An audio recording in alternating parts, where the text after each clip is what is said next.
Let's talk about where we have the scripture about marriage there.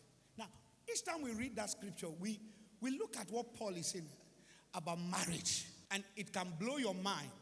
Where he said, Ephesians 5:30. So for we are members of his body.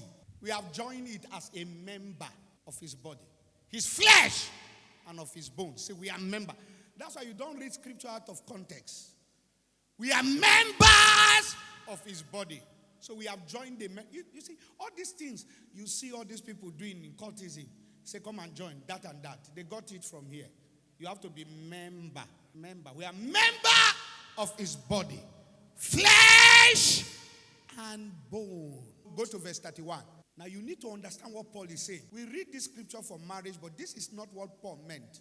For this cause shall a man leave his father and mother and be joined to his wife, and they shall become what?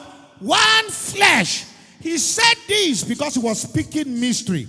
That Jesus is going to leave his father and he is going to join to the church, and which is the bride. As a bridegroom, he's going to join with us, and then we'll become one flesh. Ow! Now go to the next verse. This is why he said that. This is a great mystery. I speak concerning Christ and the church. Not about marriage, not about husband and wife. But we use it. He said, I speak concerning Christ and the church. That Christ is the husband, the church is the wife. They will join together and become bone of the bone, flesh of the flesh, and become one. That means when Christ come. Stand here. Face the church. Come behind it.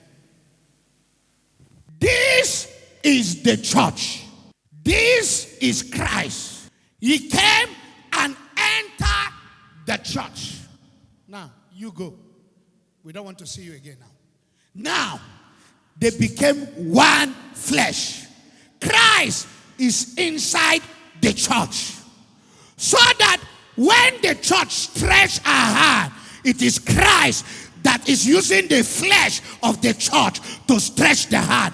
So that when the church speaks, Christ is using the mouth to speak. He said it's a great, not just a mystery, it's a great mystery. So we call that for marriage, but it was about the spiritual marriage of Christ to the church. Then, when Paul was teaching this great mystery, he looked at the face, like I'm looking at your face, and saw that the face of the people could not understand what he was saying. He now go to the next verse and say, nevertheless, this is an addendum, a deviation from what I am saying. He now switched over. Nevertheless, let every one of you in particular so love his wife, even as himself, and the wife see that she referenced her husband. It was a total departure from the mystery in order to give them elementary food. But hear me, the teaching was about Christ being married to the church as a bridegroom. That's why he said, when I return, will I find faith on earth? Hear me, I'm married to the church. I'm married to the church. I'm married to the church. I'm married to the church. I'm married to the church.